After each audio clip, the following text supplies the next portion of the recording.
वनचारी यमुनातीरा वनचारी जय राधा माधव कुंज बिहारी हरे कृष्णा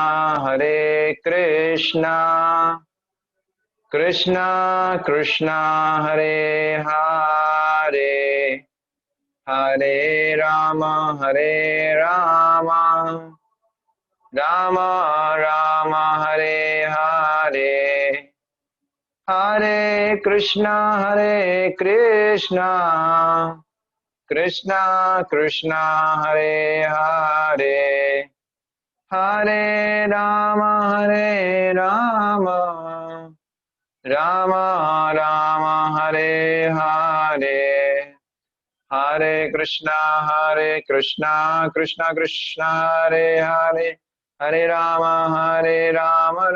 राम हरे हरे हरे कृष्णा कृष्णा कृष्णा हरे हरे हरे राम राम हरे हरे हरे कृष्णा कृष्णा कृष्णा हरे हरे हरे राम राम राम हरे हरे हरे कृष्णा कृष्णा कृष्णा हरे हरे हरे राम राम राम हरे हरे जय राधा गोविंद राधे निताई गौर हरि बोल गौर हरि बोल। श्री हरिनाम संकीर्तन की जय। श्री श्री राधा गोविंद जी की जय। श्री श्री गौर निताय की जय। जगत गुरु शिल प्रभुपाद की जय। निताय गौर प्रेमानंदे। ओम अज्ञानतिमिरान्धस्य ज्ञानञ्जनशलाकया चक्षुरुन्मिलितं येन तस्मै श्रीगुरुवे नमः। श्रीचैतन्यमनोभीष्टं स्थापितं येन भूतले स्वयं रूप कदा मह्यं ददाति स्वपदान्तिकं। वन्देऽहं श्रीगुरु श्रीयुतापदकमलं श्रीगुरुन् वैष्णवांश श्रीरूपं साग्रजातं सहगण रघुनाथान्वितं तं सजीवं सावधेतं सावधूतं परिजन सहितं कृष्ण चैतन्य देवं श्री राधा कृष्ण पादान् सहगण ललिता शिविशाखान्वितांश्च नमो विष्णुपादाय कृष्ण प्रेष्ठाय भूतले श्रीमते भक्ति वेदांत स्वामिन् इति नामिने। जय श्री कृष्ण चैतन्य प्रभु नित्यानंद श्री अद्वैत गदाधर शिवासादि गौर भक्त वृंद। हरे कृष्णा कृष्ण कृष्णा हरे हरे हरे राम राम राम हरे हरे।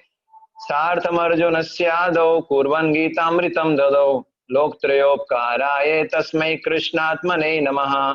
अज्ञाननिरादिरूपेति यया विशेषं भक्ति परापि भजते परिपोषमुच्चै तत्त्वं परं स्फुरति दुर्गमम् अपि अजर्षम् षड्गुण्यभ्रस्वरचितं प्रणमामि गीतम्। हरे कृष्णा। मनोजवं मारुतुल्यवेगं जितेन्द्रियं बुद्धिमतां वरिष्ठं वातात्मजं वानरयूथमुखं श्रीरामदूतं शरणं प्रपद्ये। निखिलश्रुति मौलिरत्नमाला द्युति निराजिता पादपङ्कजान्ता अयि मुक्तकुले रूपास्यमानां परित्रास्त्वं हरिनाम संशयामि। हरे कृष्णा। आप सभी भक्तों का स्वागत है। आज हम 2.64 श्लोका पे चर्चा करेंगे। तो श्लोक रिसाइटेशन करेंगे। राग द्वेष विमुक्तेस्तु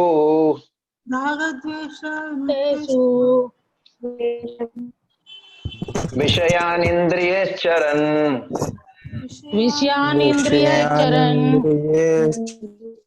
आत्मवशैर्विधेयात्मा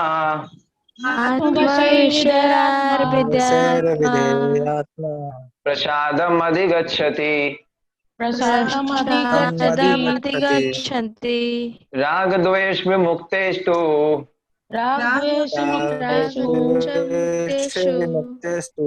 विषयानिन्द्रियश्चरन् आत्मवशैर्विधेया आत्मवशैर्विधेयात्मा आत्मवशैर्विधेयात्मा प्रसादमधिगच्छति। प्रसादमधिगच्छति। राग द्वेष विमुक्तेस्तु राग द्वेष मुक्तेषु विषयान इंद्रियश्चरन् विषयान इंद्रियाश्चरन् आत्मवशैर्विधेयात्मा आत्मवशैर्विधेयात्मा प्रसादमधिगच्छति। प्रसादमधिगच्छति।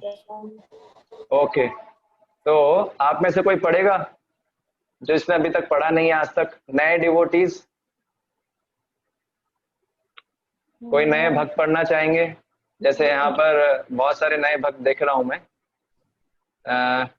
यस, हरे कृष्ण। नए कोई भक्त पढ़ना चाहेंगे? भाग्यश्री माता जी, चंचल माता जी, आप में से कोई?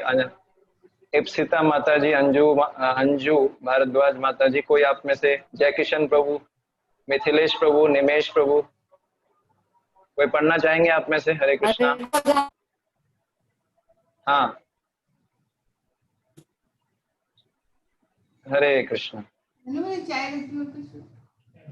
Yes, who will read? कौन पढ़ेंगे? ओके, ठीक है। आज कौन पढ़ेंगे? मैं पढ़ूंगी प्रभु जी। ठीक है, तो मैं डिस्प्ले कर रहा हूँ ना हिंदी का, 1 मिनट। पढ़िए। मैं पढ़ूं प्रभु जी? हाँ, पढ़िए पढ़िए। राग, आसक्ति, द्वेष तथा वैराग्य से मुक्त रहने वाले से तू लेकिन विषयान इंद्रिय विषयों को इंद्रियों के द्वारा चरण भोगता हुआ आत्मवश्यी अपने वश में विधेय आत्मा नियमित स्वाधीनता पालक प्रसादम भगवत कृपा को अधिगस्ती प्राप्त करता है। किंतु समस्त राग तथा द्वेष से मुक्त एवं अपने इंद्रियों को संयम द्वारा वश में करने में समर्थ व्यक्ति भगवान की पूर्ण कृपा प्राप्त कर सकता है। तात्पर्य शिला प्रभुपाद द्वारा यह पहले ही बताया जा चुका है कि कृत्रिम विधि से इंद्रियों पर बाह्य रूप से नियंत्रण किया जा सकता है, किंतु जब तक इंद्रियां भगवान की दिव्य सेवा में नहीं लगाई जाती तब तक नीचे गिरने की संभावना बनी रहती है। यद्यपि पूर्णतः कृष्ण भावना भावित व्यक्ति ऊपर से विशेष स्तर पर क्यों न दिखे, किंतु कृष्ण भावना भावित होने से वह विषय कर्मों में आसक्त नहीं होता। उसका एकमात्र उद्देश्य तो कृष्ण को प्रसन्न करना रहता है, अन्य कुछ नहीं। अतः वह समस्त आसक्ति तथा विरक्ति से मुक्त होता है।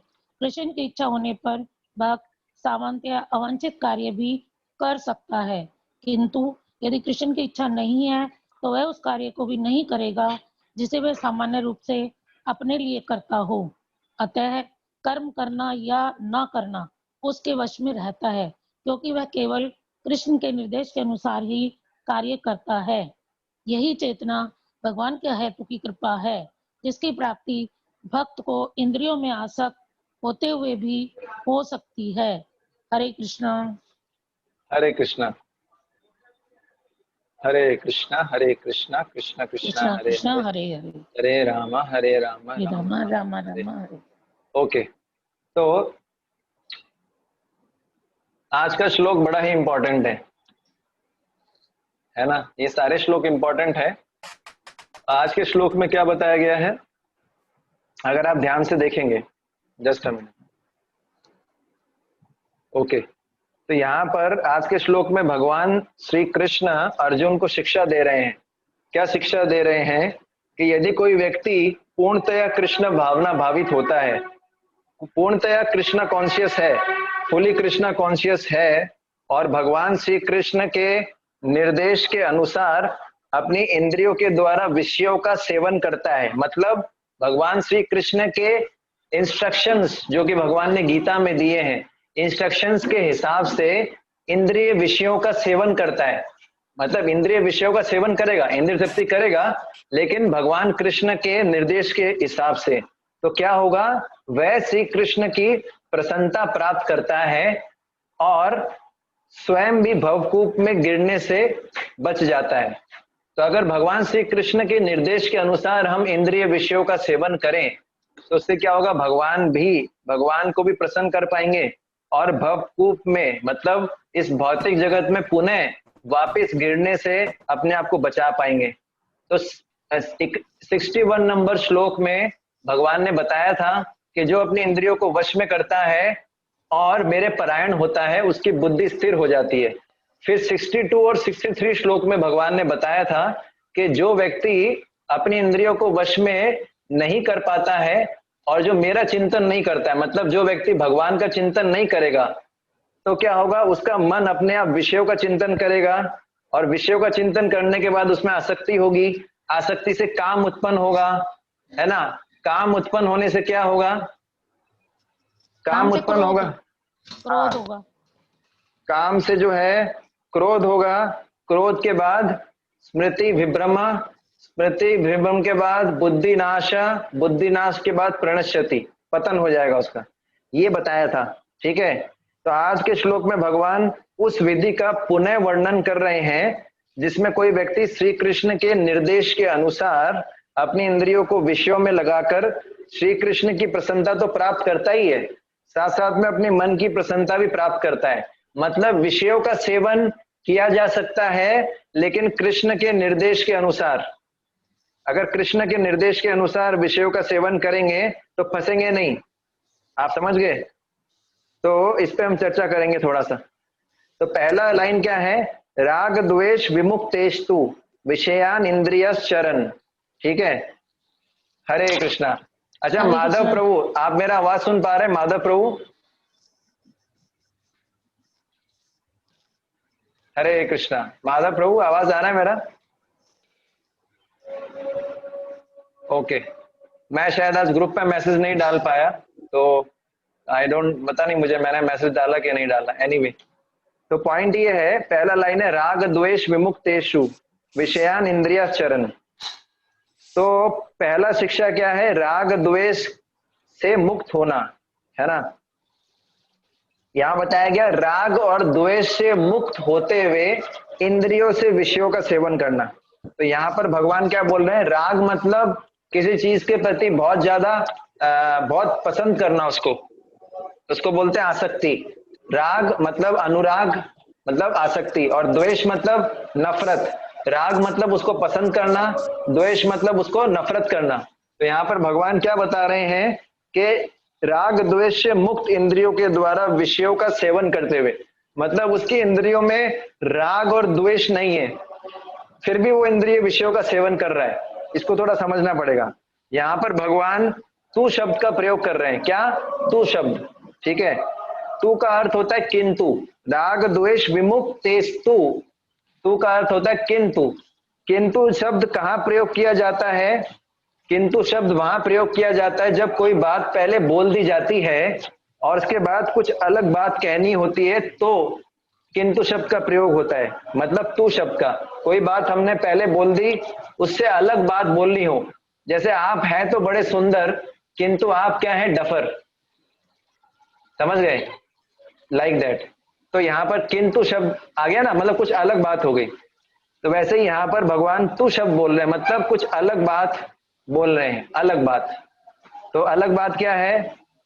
पिछले श्लोक में 2.63 में भगवान ने उस घटना का विवरण किया था जिसमें व्यक्ति कृष्ण भावना भाव अमृत के बिना विषयों का चिंतन करता है और कैसे भव समुद्र में डूब जाता है।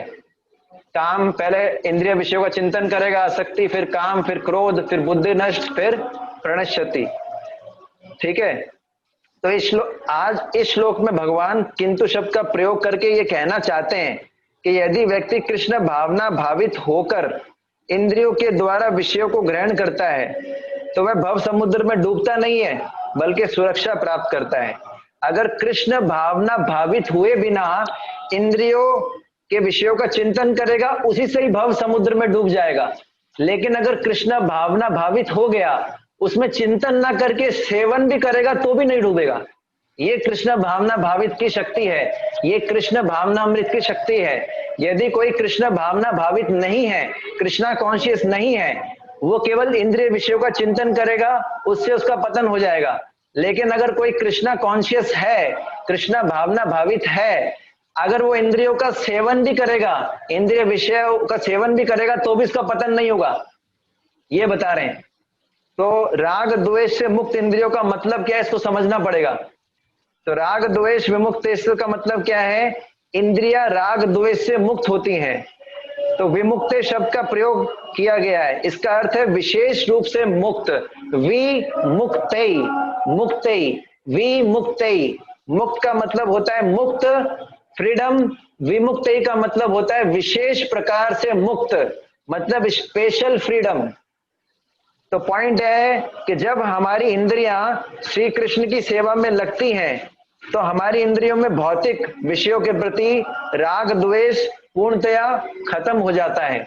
जब हमारी इंद्रियां भगवान श्री कृष्ण की सेवा में लगती हैं, तो उनमें से राग और द्वेष खत्म हो जाता है, ठीक है ना, उनमें से राग और द्वेष खत्म हो जाता है। चलिए मेरे पीछे बोलिए, सब लोग बोलिए, जब हमारी इंद्रियां भगवान श्री कृष्ण की सेवा में लगाते हैं, हमारी इंद्रियां भगवान कृष्ण की सेवा में लगाते हैं, तो हमारी इंद्रियां भौतिक विषयों के प्रति राग द्वेष से पूर्णतया मुक्त हो जाती हैं। राग द्वेष से पूर्णतः, ये बहुत इंपॉर्टेंट कंसेप्ट बता रहे हैं। अगर हम चाहते हैं राग और द्वेष से मुक्त होना, लव और हेट्रेड से, मतलब लव तो नहीं बोलेंगे, लाइक और डिसलाइक से अगर छूटना चाहते हैं, तो कृष्ण की सेवा में इंद्रियों को लगाना पड़ेगा। अब इसका उदाहरण क्या है, इसमें उदाहरण है, इसको अदरवाइज मत लीजिएगा, मेरा रिक्वेस्ट है आप लोगों से प्लीज, पर ये उदाहरण जो है, एक उदाहरण ऐसा है। उदाहरण क्या है, सामान्यतः हमारी इंद्रियों के अंदर राग द्वेष भरा होता है। जैसे आप देखते हैं वेस्टर्न कल्चर में जाएंगे, अमेरिकन कल्चर है, वेस्टर्न कल्चर है, ठीक है ना, पश्चिमी देशों में क्या होता है, एक पुरुष होता है, वो किसी स्त्री से आकर्षित होता है, ठीक है, वो किसी स्त्री से आकर्षित होता है, और कुछ समय बाद जिस स्त्री से, पहले तो लोग बोलते हैं, क्या बोलते हैं, हम एक दूसरे के बिना रह नहीं सकते, बोलते हैं ना, ऐसा डायलॉग मारते हैं, ऐसा डायलॉग मारते हैं, हम एक दूसरे के बिना रह नहीं सकते। और फिर शादी होने के बाद क्या, कुछ समय बाद ही, शादी भी नहीं, कुछ समय बाद बोलते हैं हम एक दूसरे के साथ रह नहीं सकते। पहले क्या बोल रहे थे, हम एक दूसरे के बिना रह नहीं सकते, फिर क्या बोलते हैं, हम एक दूसरे के साथ रह नहीं सकते। इसको बोलते हैं राग और द्वेष, है ना। जब पसंद आता है तो इतना पसंद आता है कि दुनिया से लड़ लेगा, उसके लिए कुछ भी कर देगा, लेकिन जब नफरत होती है तो फिर इतनी नफरत होती है कि दूर चला जाता है। तो पश्चिमी देशों में, वेस्टर्न कल्चर में ऐसा होता है कि पुरुष लोग है ना, वहां पर वैवाहिक रिश्ते इतने अच्छे नहीं है, क्योंकि जो है, जो विवाह का कल्चर वहां पर प्रॉपर है ही नहीं। वहां पर ऐसा बोलते हैं कि स्त्री पुरुषों को या पुरुष स्त्रियों को, यहाँ पर मैं किसी एक पर्टिकुलर जेंडर को पॉइंट नहीं कर रहा हूं, ऐसा मत समझिएगा, वहां पर स्त्री पुरुष जो है अपने पार्टनर्स ऐसे चेंज करते हैं जैसे कपड़े बदलते हैं, ये मैं फैक्ट बोल रहा हूं। वहां पर स्त्री पुरुष अपने पार्टनर्स ऐसे बदलते हैं जैसे कपड़े बदलते हैं। क्यों? क्योंकि राग और द्वेष, राग और द्वेष, आप समझ गए। और इसी राग द्वेष को लोग प्रेम का नाम देते हैं, लोग समझते हैं इसको ये प्रेम है, पर ये प्रेम नहीं है, आप समझ गए। मेरी वॉइस आप सबको सुनाई दे रही है? हरे कृष्णा। क्योंकि आज नया ईयरफोन है तो इसलिए मुझे पता नहीं चल पाता, ये ब्लूटूथ वाला है। बहुत अच्छी तरह सुनाई दे रही है प्रभु जी। ओके, बाकी सबको आ रही है? मैं ब्लूटूथ से और अच्छी आ रही है प्रभु जी। ओके ओके, ठीक है, मुझे पता नहीं चलेगा, कोई प्रॉब्लम हो तो आप बता देना, है ना, ठीक है। अब इसमें पॉइंट ये है, ये इसको प्रेम नहीं बोलते, ये जो संसार में चलता है ये प्रेम नहीं है, जैसे कि मैंने कल बताया था, ये राग और द्वेष है, ठीक है ना। प्रेम का मतलब क्या है, जैसे मैंने बताया था, इंद्रिय, कृष्ण की इंद्रियों को तृप्त करना। जैसे गोपियां कृष्ण से प्रेम करती थी, गोपियां जो थी वो भगवान श्री कृष्ण से प्रेम करती थी, वो भगवान श्री कृष्ण से राग द्वेष का संबंध नहीं था। कैसे? जब भगवान श्री कृष्ण उनको छोड़ के चले गए तो भी उन्होंने श्री कृष्ण के अलावा किसी दूसरे पुरुष की तरफ नहीं देखा, जब श्री कृष्ण को गोपिया को श्री कृष्ण छोड़ के चले गए, तो भी गोपियों ने श्री कृष्ण के अलावा किसी दूसरे पुरुष को नहीं देखा, ठीक है ना। तो इसका मतलब था उनकी इंद्रियां राग द्वेष से मुक्त थी। लेकिन जब व्यक्ति अपनी इंद्रिय तृप्ति को सेंटर बनाता है, जब व्यक्ति अपने इंद्रिय तृप्ति को अपने जीवन का केंद्र बनाता है, तो वो राग द्वेष में फंस जाता है। लेकिन जब व्यक्ति कृष्ण की इंद्रिय तृप्ति को केंद्र बनाता है, कृष्ण की प्रसन्नता को केंद्र बनाता है, तो वो राग द्वेष से मुक्त हो जाता है। जैसे गोपियों का उदाहरण है, एक उदाहरण है गोपियों का, जिसके अंदर गोपियां जो थी वो राग द्वेष से मुक्त थी। लेकिन एक उदाहरण है संसारी स्त्री पुरुष का, तो वो राग द्वेष से मुक्त नहीं होते, क्योंकि वो सब क्या चाहते हैं, अपनी इंद्रिय तृप्ति चाहते हैं, ठीक है। तो ये एक पॉइंट है। अब इसका उदाहरण है, बहुत सुंदर उदाहरण आता है, कथा आती है पुराणों से। आप लोगों ने राजा मयूर ध्वज का नाम सुना है? मयूर ध्वज। प्रभु जी। हरे कृष्ण। हरे कृष्ण। आपका आवाज कम आ रहा है। ये साउंड बहुत आ रही है, आप वो या तो वो कर दीजिए, म्यूट कर दीजिए सबको। ओके। ये मंदिर से आवाज आ रही है। अच्छा सॉरी।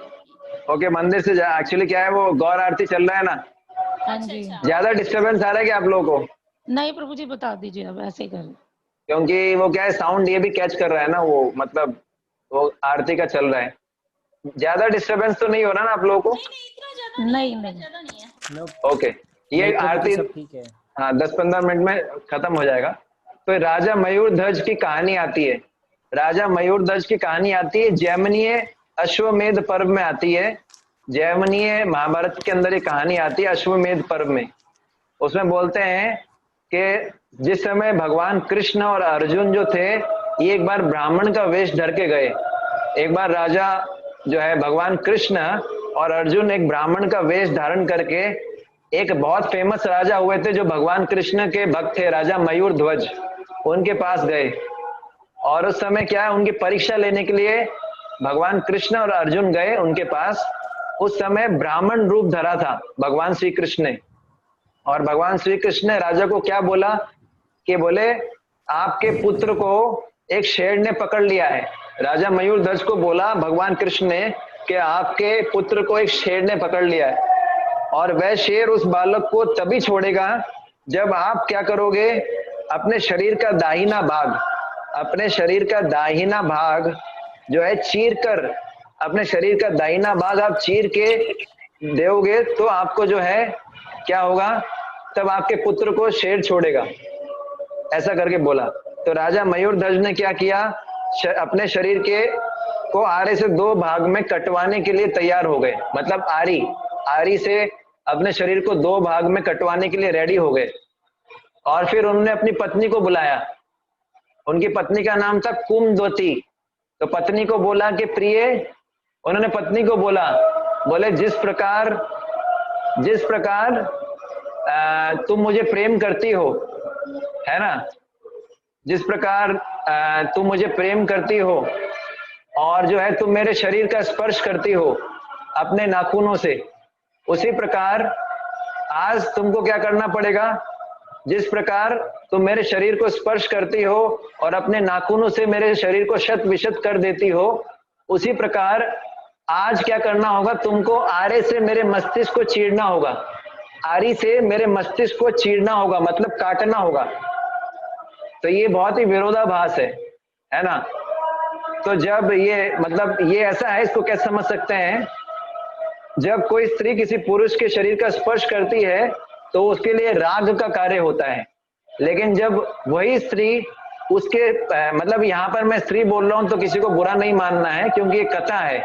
अब स्त्री हो चाहे पुरुष हो, इसे कंसेप्ट दिया जा रहा है। तो मेरा आपसे हाथ जोड़ के विनती है, जैसा कथा है मैं प्रस्तुत कर रहा हूँ, आप इसको बुरा मत लीजिएगा कि स्त्रियों के बारे में बोला जा रहा है या ऐसा कुछ भी नहीं है।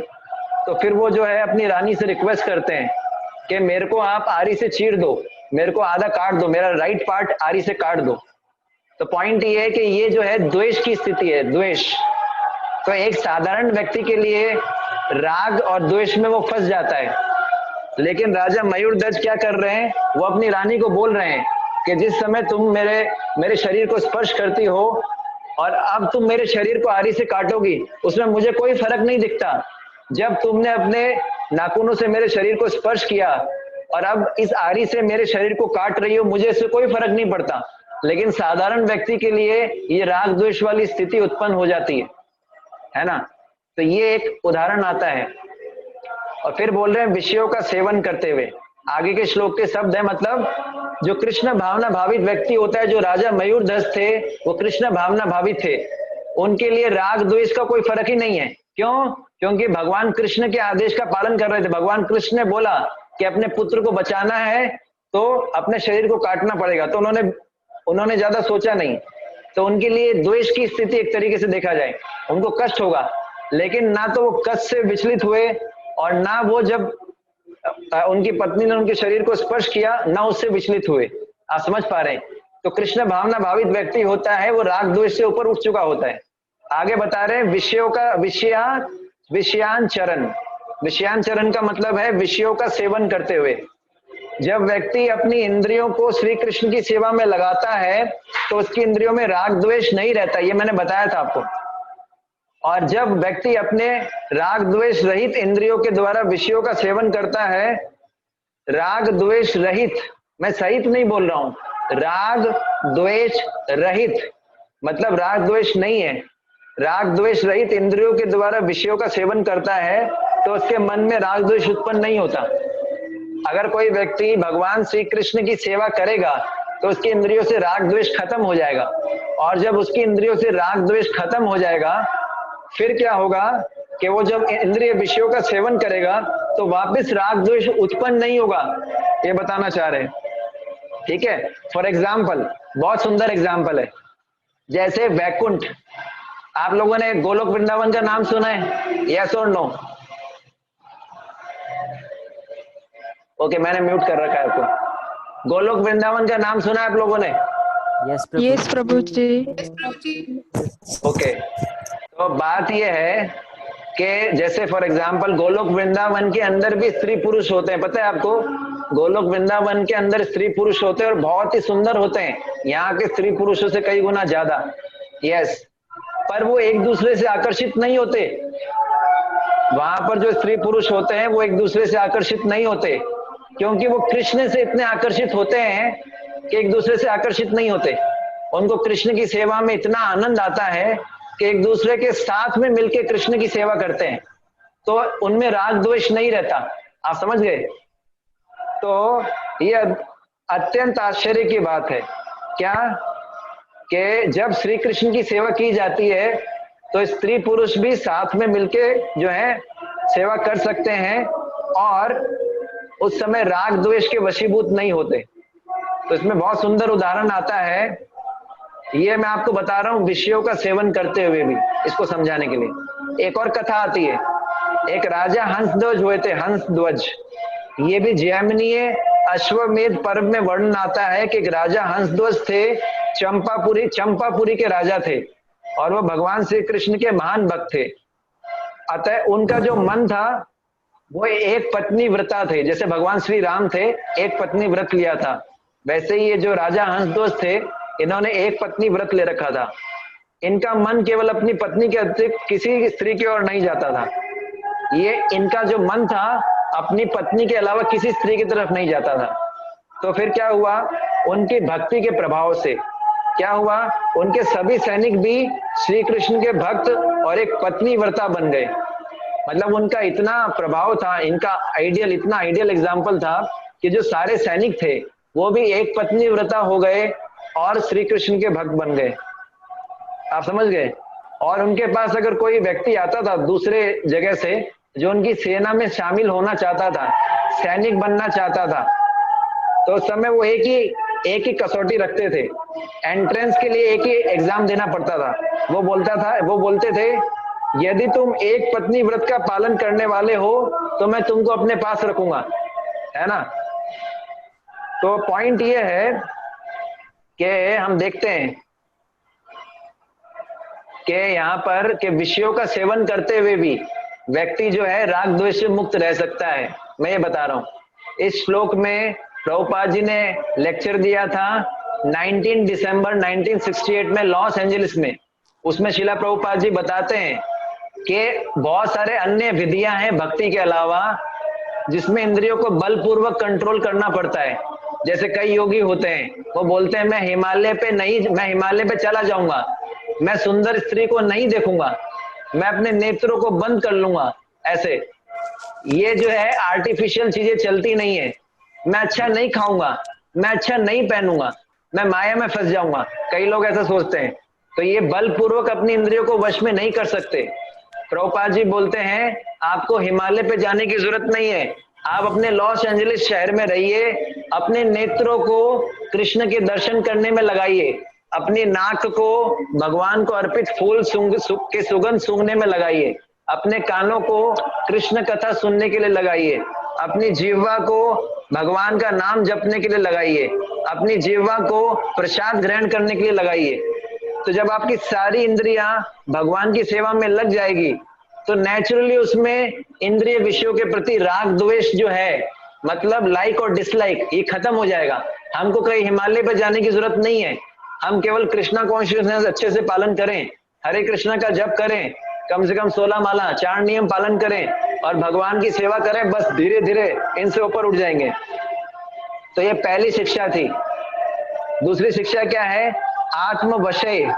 इसके आगे क्या है शब्द? आत्मवशय। आत्मवशय का मतलब है आत्मा के वश में। पहला विशेषता क्या है? जो कृष्ण भावना भावित व्यक्ति होता है उसकी पहली विशेषता क्या है? उसकी इंद्रियों में राग और द्वेष नहीं होता है। क्या? राग और द्वेष नहीं होता है। दूसरी विशेषता है कृष्ण भावना भावित व्यक्ति की कि उसकी आत्मा, मतलब उसकी इंद्रियां जो होती हैं उसके वश में होती हैं। उसकी इंद्रियां जो है उसके वश में होती है। इसके लिए शब्द आया आत्मवशय, आत्मा के वश में। मतलब उसकी जो इंद्रियां होती हैं, कृष्ण भावना भावित व्यक्ति की इंद्रियां, वो उसके वश में होती हैं।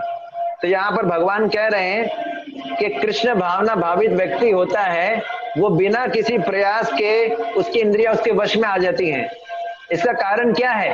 इसका कारण ये है कि जब कोई कृष्ण की सेवा करता है तो क्या होता है? कृष्ण उस पर प्रसन्न हो जाते हैं और कृष्ण उस पर कृपा करते हैं। और जब कृष्ण कृपा करते हैं तो जो काम बहुत टफ होता है वो बहुत आसान बन जाता है। तो जब कृष्ण कृपा करते हैं किसी व्यक्ति पे तो वो अपनी इंद्रियों को भले ही कंट्रोल ना कर पा रहा हो लेकिन कृष्ण की कृपा से कर पाएगा। पर जो दूसरे लोग होते हैं जो कृष्ण भावना भावित नहीं है, वो बहुत प्रयास करते हैं अपनी इंद्रियों को वश में करने का। कोई उदाहरण बताएगा? फिर भी वो फेल हो जाते हैं। कोई उदाहरण? वो मुनि प्रभु जी जो पानी के अंदर बैठ के तपस्या कर रहे थे। हाँ, और सौबरी मुनि। और उदाहरण? एक और फेमस उदाहरण है विश्वामित्र जी का। हाँ, विश्वामित्र जी का। विश्वामित्र मुनि ने ऐसी तपस्या की थी। सौबरी मुनि तो जल के अंदर रह के तपस्या कर रहे थे, लेकिन क्या हुआ? कृष्णा भावना भावित नहीं थे तो क्या हुआ? फंस गए। आप समझ गए? इसलिए जो है कृष्ण भावना भावित होना बहुत जरूरी है। और कोई उदाहरण?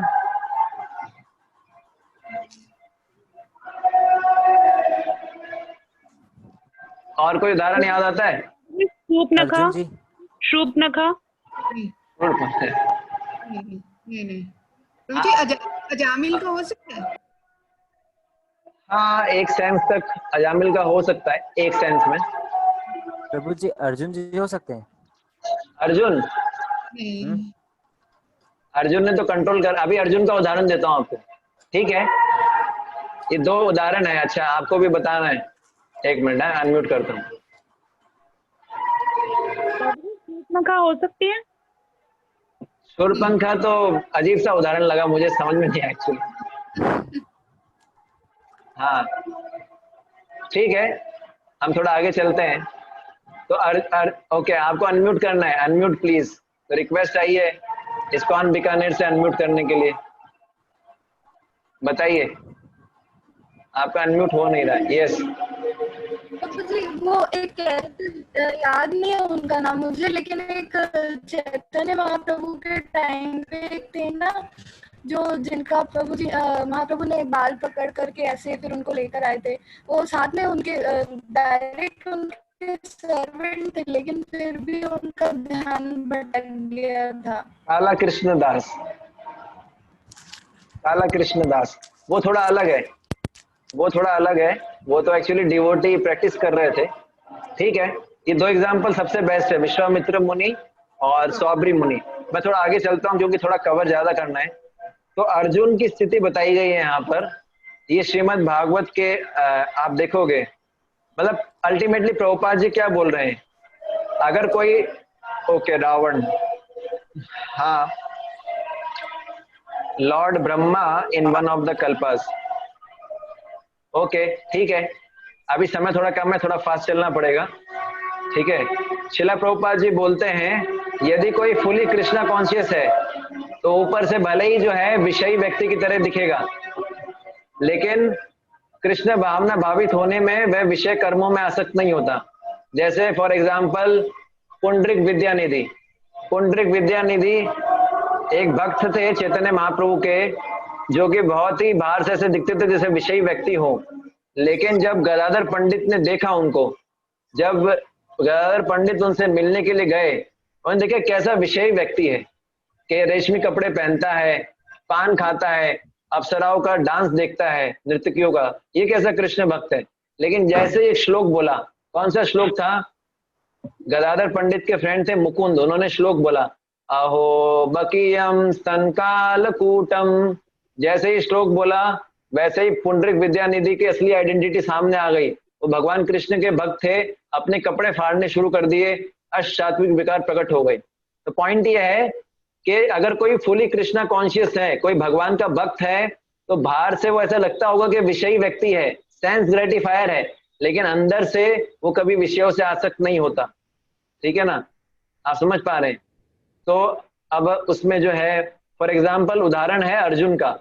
अर्जुन का उदाहरण आता है 10वें स्कंद भागवत के अंदर 86 चैप्टर में आता है कि जब अर्जुन ने क्या किया, अर्जुन बलराम जी के भवन में गए थे।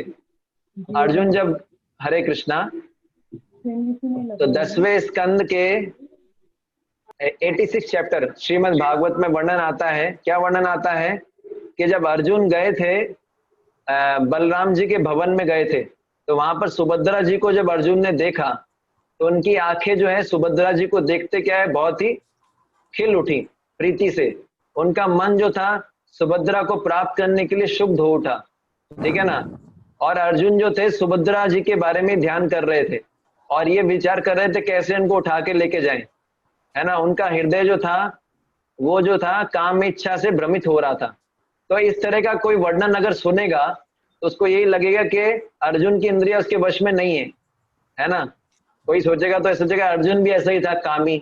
ऐसा नहीं है, पर ऐसा है नहीं। ठीक है ना, इसमें वर्णन आता है क्या कि जो है इसके तात्पर्य में लिखा हुआ है कि अर्जुन की जो स्थिति है पूर्णतः दिव्य थी। क्यों? क्योंकि वो श्री कृष्ण के आदेश, श्री कृष्ण के आनंद के लिए ही अपनी मन और इंद्रियों को सुभद्रा का अपहरण करने में लगा रहे थे। भगवान श्री कृष्ण खुद चाहते थे कि अर्जुन मेरी बहन सुभद्रा से शादी करे, इसलिए वो भगवान श्री कृष्ण के आदेश के हिसाब से ही अपने मन और इंद्रियों को सुभद्रा का अपहरण करने में लगा रहे थे। तो अर्जुन की इंद्रियां पूर्णतया अर्जुन के वश में थी। ये कैसे पता लगता है? कोई उदाहरण है ऐसा? कोई उदाहरण है ऐसा? वो श्री कृष्ण के भक्त थे। नहीं, ये तो ठीक है, वो तो श्री कृष्ण के भक्त है, लेकिन ऐसा कोई उदाहरण है कि अर्जुन की इंद्रियां पूर्णतया उनके कंट्रोल में थी? कोई घटना हुई थी जिससे प्रूव होता है? जब वो स्वर्ग गए थे तो एक थी ना जो उनको बोल रही थी, लेकिन वो नहीं भटके थे। हाँ, इसके अलावा उर्वशी, हाँ उर्वशी, है ना। इसके अलावा कोई उदाहरण है? कोई उदाहरण बताएगा इसके अलावा? बहुत एक और फेमस उदाहरण है।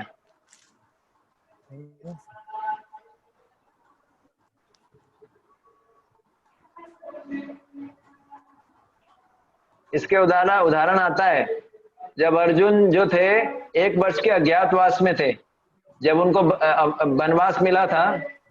ओके, आपको अनम्यूट करना है, आप कुछ बताना चाहते हैं? 1 मिनट। हाँ, यस, हरे कृष्णा। हाँ बताइए। हरे कृष्ण प्रभु जी।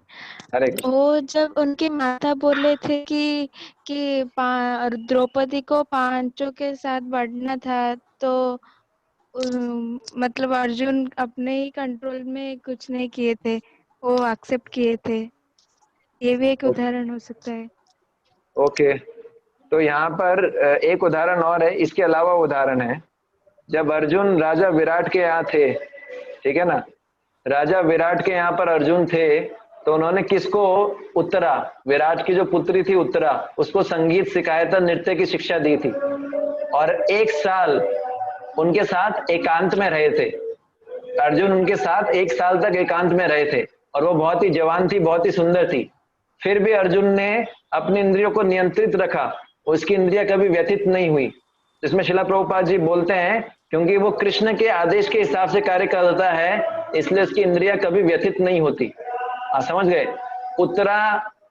उत्तरा जो थी, उन जो है अर्जुन को राजा विराट ने बोला भी था कि आप मेरी पुत्री से शादी कर लो, लेकिन अर्जुन ने बोला ये मेरी बेटी के समान है ना, ये मेरी बेटी के समान है, ये मेरी शिष्या के समान है, क्योंकि मैंने इसको शिक्षा दी है। आप समझ गए। तो यहाँ पर यही बताया गया है क्या, कि जो कृष्ण भावना भावित व्यक्ति होता है, बाहर से विषयी लग सकता है, लेकिन अंदर से एक नियंत्रण रहता है सब कुछ। तीसरा जो है शिक्षा क्या है इस श्लोक से, विधेय आत्मा। विधेय आत्मा का मतलब क्या है, आज्ञा का पालन करने वाला। विधेय आत्मा, आज्ञा का पालन करने वाला। तो ये 2 शब्द से मिलके बना है, विधेय और आत्मा। विधेय का अर्थ है ऐसा व्यक्ति जो विधि, अर्थात प्रभु जी उस वक्त अर्जुन श्रापित था। हरे कृष्ण। तो ये प्रश्न हम लेंगे लास्ट में, क्योंकि अभी थोड़ा ये कंप्लीट करना है, नहीं कंप्लीट नहीं हुआ, ठीक है। तो मैं बोल रहा था विधेय का अर्थ क्या होता है, ऐसा व्यक्ति जो विधि अर्थात आज्ञा का पालन करने वाला हो, तथा आत्मा का अर्थ है मन। आप समझ गए। आत्मा का अर्थ यहाँ पर क्या है, मन।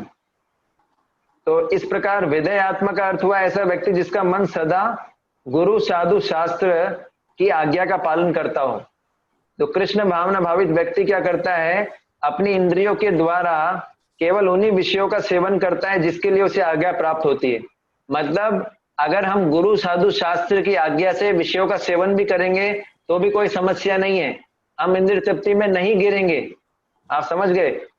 अगर गुरु, जैसे फॉर एग्जाम्पल शास्त्र साधु और आचार्य कहते हैं कि हरे कृष्ण महामंत्र की ध्वनि दिव्य है, तो वो क्या करता है, जो कृष्ण भावना भावित व्यक्ति होता है, इस दिव्य ध्वनि में अपने कानों को सदा लगाते हैं, और फिर जो अन्य जो फिल्मी गाने हैं, चाहे वे कितने भी मधुर हों, संगीतमय हों, उनको कभी अपने कानों में नहीं लगाते। गुरु साधु शास्त्र बोलते हैं कि श्री कृष्ण को अर्पित भोजन दिव्य है, अतः कृष्ण भावना भावित व्यक्ति उस दिव्य अमृत का स्वाद अपनी जीवा को लगाते हैं, परंतु जो व्यंजन कृष्ण को अर्पित नहीं है उनका सेवन नहीं करते। तो इसमें बहुत सुंदर उदाहरण आता है कि गुरु साधु शास्त्र के हिसाब से चलना। जैसे विधेय आत्मा शब्द है ना, विधेय आत्मा का मतलब है अपने मन को गुरु साधु शास्त्र जो है उनकी आज्ञा का पालन करने में ट्रेन करना। तो ये बहुत जरूरी है हमको। जैसे जीपीएस होता है ना, गाड़ी में होता है जीपीएस, ग्लोबल पोजिशनिंग सिस्टम। हमारी स्पिरिचुअल लाइफ का जीपीएस क्या है, जीएसएस का मतलब है गुरु साधु शास्त्र।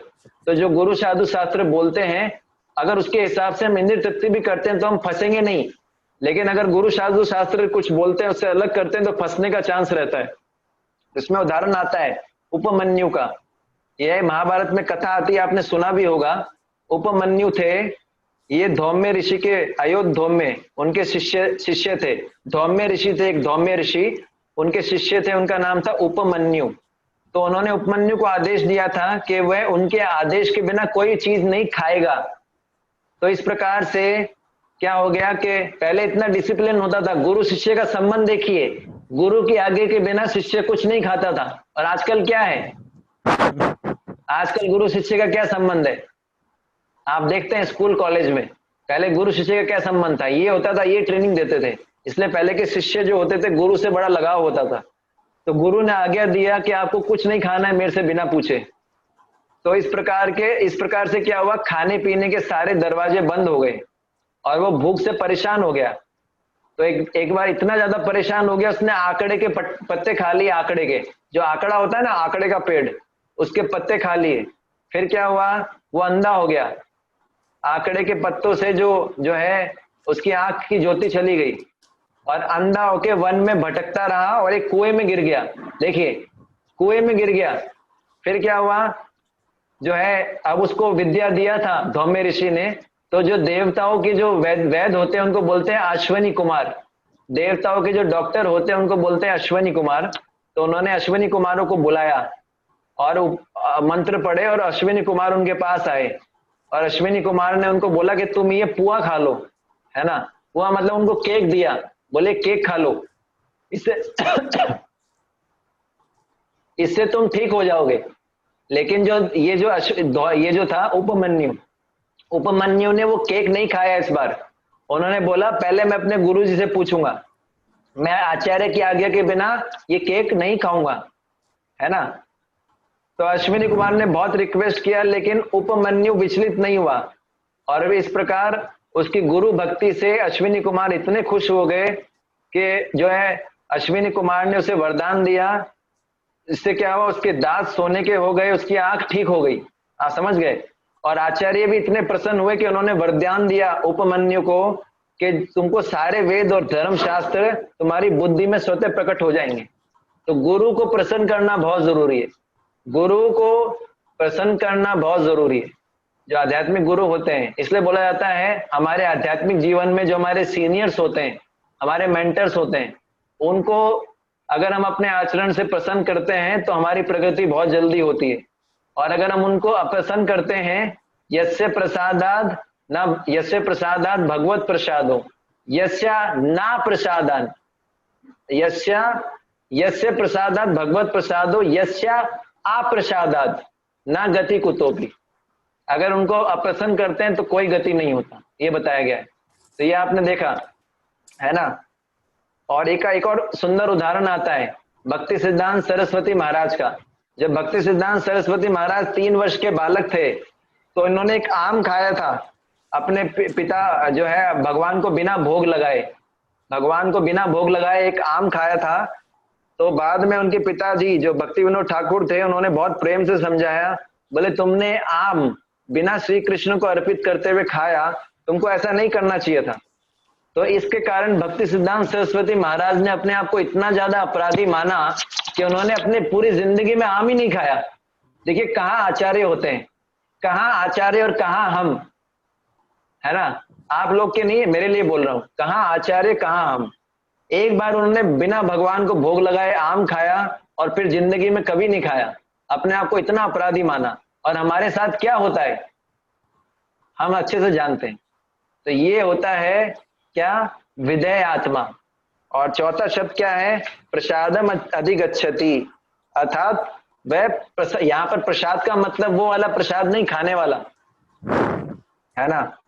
यहाँ प्रसादम का मतलब है प्रसन्नता, तो वह प्रसन्नता प्राप्त करता है। तो यहाँ प्रसाद शब्द के 3 अर्थ हैं। पहला श्री कृष्ण की प्रसन्नता, दूसरी संपूर्ण जगत की प्रसन्नता, तीसरा अपने मन की प्रसन्नता। क्या पहला क्या था, श्री कृष्ण की प्रसन्नता, संपूर्ण जगत की प्रसन्नता। और तीसरा बाकी लोग बताइए, तीसरा क्या था। अपने मन की प्रसन्नता।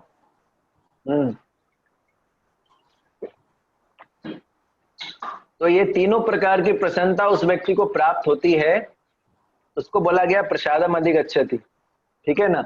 जब कृष्ण भावना भावित व्यक्ति श्री कृष्ण के आदेश के अनुसार अपनी नियंत्रित इंद्रियों के द्वारा जो विषयों को भोगता है, फॉर एग्जाम्पल हम भी प्रसाद ग्रहण करते हैं ना, हम जो भोजन खाते हैं, हम भी फिश खाते हैं, तो वो भी क्या हो गया, भोगना हो गया, लेकिन श्री कृष्ण के आदेश के अनुसार।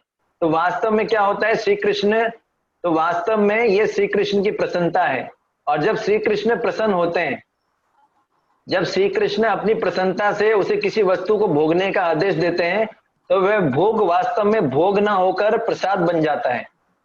जब श्री कृष्ण प्रसन्न होकर अपनी आज्ञा से कोई चीज को भोगने के लिए देते हैं तो भोग वास्तव में प्रसाद बन जाता है, और भक्त जो है प्रत्येक भोग को श्री कृष्ण को अर्पित करते हैं, है ना, और श्री कृष्ण अपनी दिव्य इंद्रियों से उसको भोगते हैं और फिर वह अपने सेवक को प्रदान करते हैं, और अब ये जो है भगवान का प्रसाद बन जाता है, ये भोग नहीं रहता। आप समझ गए? इसलिए एक वचन है, यस्मिन तुष्टे जगत तुष्टो भवति, अर्थात अगर श्री कृष्ण को प्रसन्न कर लिया तो पूरे जगत को प्रसन्न कर लिया, है ना। एक बहुत अच्छा श्लोक है, आपको मैं खोलता हूं, आज श्लोक नहीं हुआ ना एक भी, 8549 भागवत में है, 8549, इसका हम उच्चारण करेंगे, बहुत सुंदर श्लोक है ना। बस मैं 5-7 मिनट और लूंगा फिर ये कंप्लीट हो जाएगा। 8549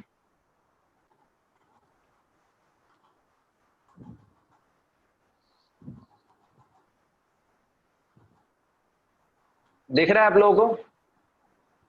यस प्रभु जी। सभी को दिख रहा है?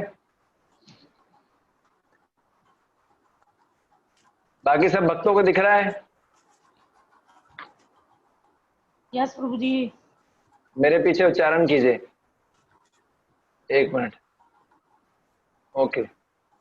यथा हि स्कंद सखानाम, सॉरी, यथा हि स्कंद साखानाम। 1 मिनट, ये कुछ भक्त लोग हैं जो म्यूट हैं, अभी आप लोग अपने आप को अनम्यूट कर सकते हैं, हाँ, क्योंकि मैंने तो अनम्यूट कर दिया यहाँ से। आवाज कम कर लो यार। ओके।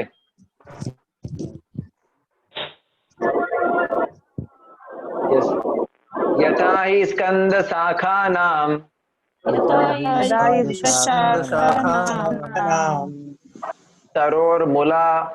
मूलावसेचनम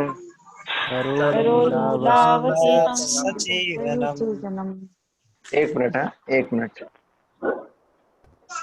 एवमराधनम विष्णु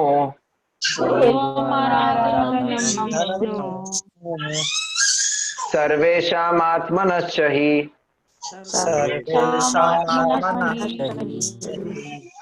तो ये जो श्लोक है इसमें बहुत सुंदर प्रार्थना है, देव भगवान जो है, देवी देवता भगवान कृष्ण से प्रार्थना कर रहे हैं।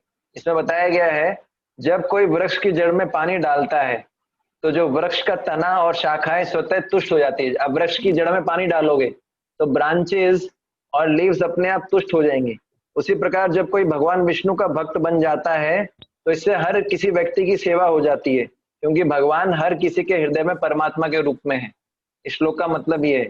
तो हमको समझना चाहिए कि यदि व्यक्ति श्री कृष्ण के आदेश से अपनी इंद्रियों के द्वारा विषयों को भोगता है तो वह श्री कृष्ण की प्रार्थना प्रसन्नता प्राप्त करता है।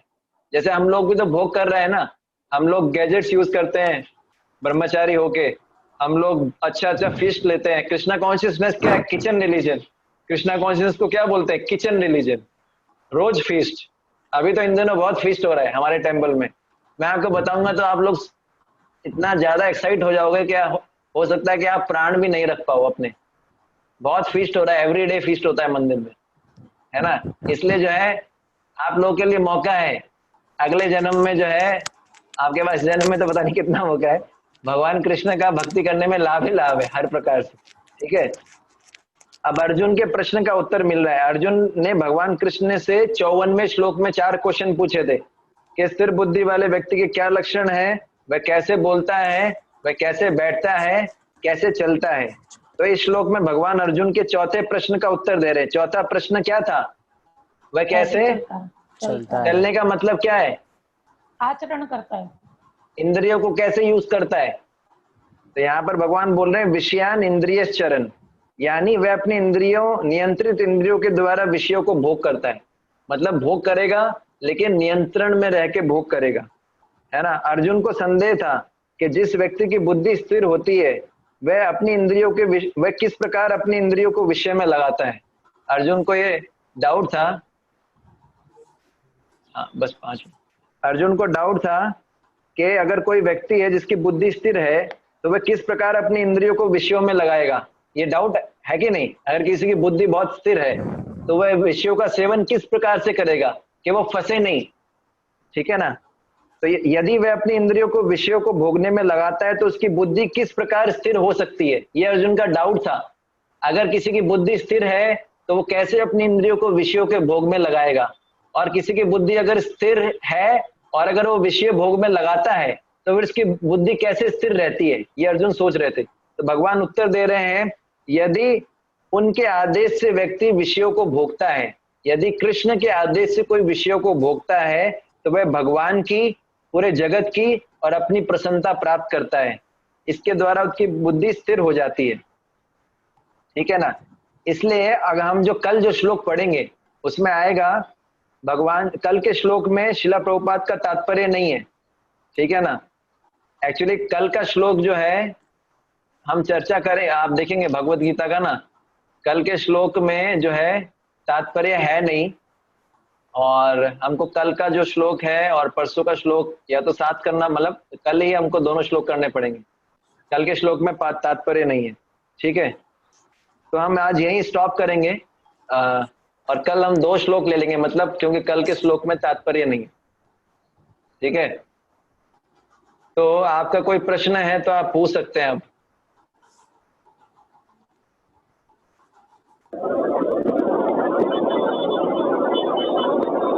प्रभु जी, राग का और क्या मतलब राग का मतलब क्या है, अच्छे से अगर समझे तो?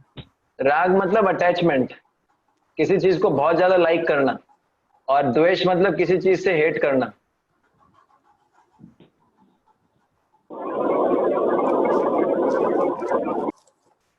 यस, कोई प्रश्न? हरे कृष्ण प्रभु जी। हरे कृष्ण। प्रभु जी, मेरा प्रश्न ये है कि जो आपने अभी बताया था कि जो उपमन्यु था, हाँ उसके उनके गुरु ने कहा था कि मेरे आदेश के बिना खाना मत। हाँ तो उन्होंने जो आंकड़े के पत्ते खाए थे, हाँ वो तो उनके बिना आदेश के खाए थे ना, तभी तो अंधे हो गए थे। हाँ हाँ, तो इसमें प्रश्न क्या है आपका? यही प्रश्न है कि वो पत्ते उन्होंने, गुरुजी ने आदेश दिया था या ऐसे ही खा लिए थे? नहीं, उन्होंने तो एक्चुअली, ये तो बहुत लंबी कथा है, मैंने शॉर्ट में बताई। वो क्या करते थे, वो मतलब स्टार्टिंग में क्या करते थे, पहले जो है भिक्षा मांगते थे अपने लिए। गुरुजी ने बोला अपने लिए भिक्षा मत मांगो, भिक्षा गुरु के लिए होता है। फिर उन्होंने 2 भिक्षा मांगनी शुरू कर दी, एक गुरु के लिए, एक अपने लिए। गुरुजी ने बोला ये भी ठीक नहीं है। फिर वो क्या करते थे, गाय का जो दूध है ना, थनों में जो दूध बचता था उसको पी जाते थे। गुरुजी ने बोला ये भी अच्छा नहीं है, क्योंकि वो मोटे ताजे थे ना।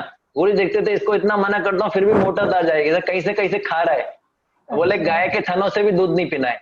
फिर वो क्या करते थे, गाय के जो यहाँ पर वो लार रहती थी ना, लार, उसको चाटते थे। हम तो सोच भी नहीं सकते, ऐसा कड़क डिसिप्लिन होता था गुरुकुल में, इसलिए हमारे गुरुकुल इतने खतरनाक होते थे। फिर उसके लिए भी मना कर दिया। फिर फाइनली क्या करेगा, भूख लगता था बेचारे को, तो उन्होंने आंकड़े का पत्ता खा लिया। गुरुजी ने तो मना किया था और इसलिए अंधा हो गया। फिर लेकिन अब की बार अंधा होने के बाद याद रहा कि भैया गुरुजी से पूछ के खाना है। प्रभु जी, आंकड़े का पत्ता यानी? आंकड़ा होता है ना, एक प्लांट होता है, उससे दूध निकलता है, वो थोड़ा सा क्या पॉइजनस होता है। हमारी भाषा में उसको आँख बोलते हैं, आँख। हाँ, जो भी जो छोटे छोटे वो उड़ते रहते हैं गर्मियों में ना। हाँ चलती है तो वो उड़ते रहते हैं छोटे छोटे ना। यस, और उसपे जो है वो बहुत बड़ा प्लांट भी होता है, उसमें टिड्डे राम जी के घोड़े आते रहते हैं। हाँ जी। प्रभु जी, जैसे कि प्रभु जी क्वेश्चन कर रहे थे कि अर्जुन जी तो उस टाइम श्रापित थे, तो वो कैसे? हाँ, श्रापित थे, इसमें कोई डाउट नहीं है। वैसे इसमें क्या है, लंबा चर्चा होगा, पर मैं बता दूं श्रापित थे, लेकिन फिर भी उन्होंने जो है आप सोचिए ना, श्रापित थे निश्चित रूप से, उनको श्राप मिला था नपुंसक होने का, ठीक है ना। पर जो है उन्होंने जो शिक्षा दिया उत्तरा को, बाहर से तो उन्होंने शिक्षा यही दिया ना। कोई साधारण व्यक्ति है वो यही दिखेगा ना, बाहर से क्या देखेगा कि एक पुरुष जो है वो नृत्य सिखाते थे उनको, आप समझ गए। तो बाहर से देखने में ऐसे ही था बेसिकली। इसका और करेक्ट आंसर मैं आपको कल दे पाऊंगा, क्योंकि बहुत लंबा इसको चर्चा करना पड़ेगा। तो मैं यही बता रहा था कि बाहर से देखने में उन्होंने ये शिक्षा दिया कि कोई अगर अपनी इंद्रियों को नियंत्रित करता है, कैसे नियंत्रित करता है। अर्जुन उनको बोले थे, हरे कृष्णा, अर्जुन उनको बोले थे, बोले ये मेरी शिष्या के समान है, ठीक है ना।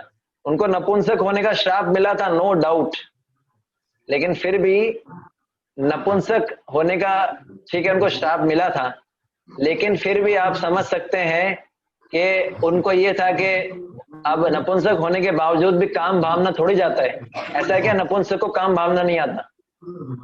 क्या लगता है आपको? नपुंसक को काम भावना नहीं आता, ऐसा लगता है आपको?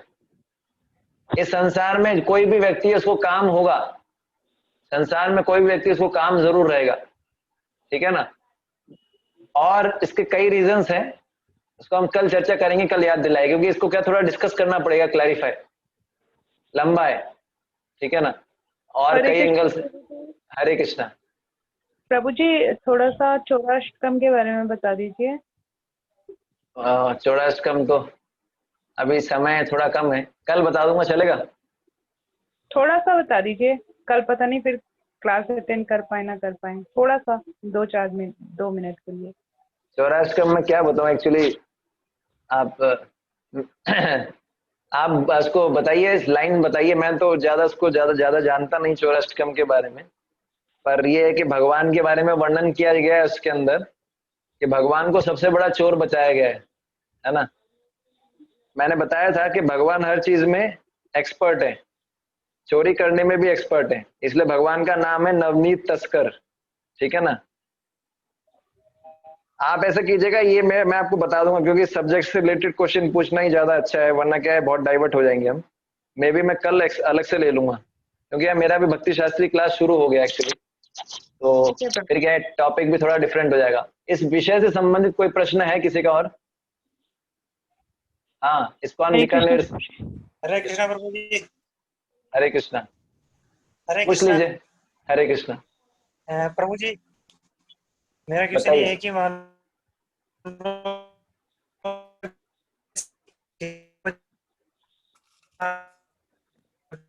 आपका सिग्नल कम आ रहा है। मैं ऐसे पूछ रहा हूँ प्रभु जी।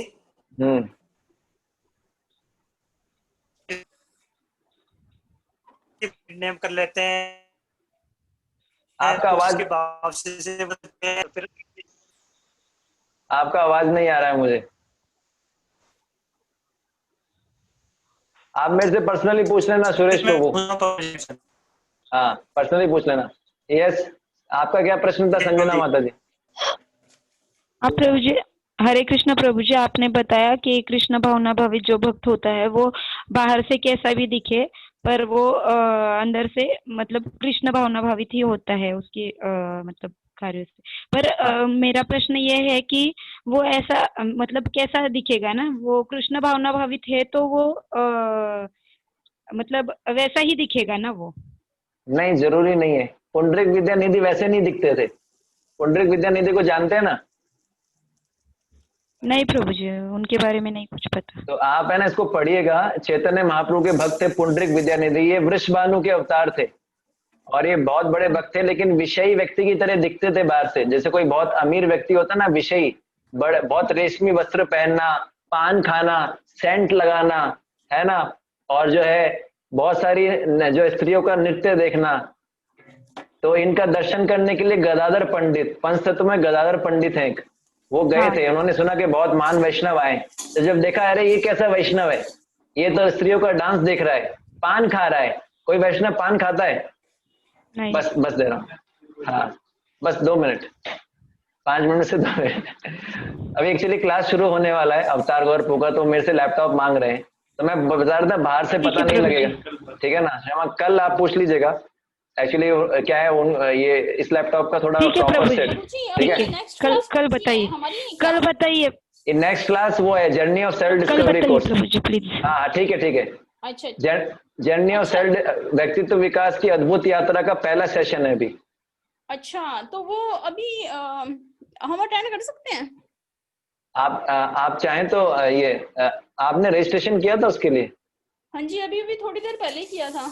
हाँ, तो आप अटेंड कीजिए ना, फिर आपको जो है उस ग्रुप में होंगे आप, जो जर्नी ऑफ सेल्फ डिस्कवरी, तो ठीक है, उसमें मैसेज भी डाल दिया उन्होंने, जूम का लिंक भी डाल दिया। ठीक है। और कल क्लास किस टाइम है? इसी टाइम होगी क्या?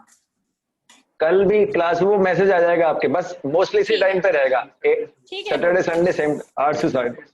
ठीक है। ठीक है प्रभु। हरे कृष्णा। हरे कृष्ण।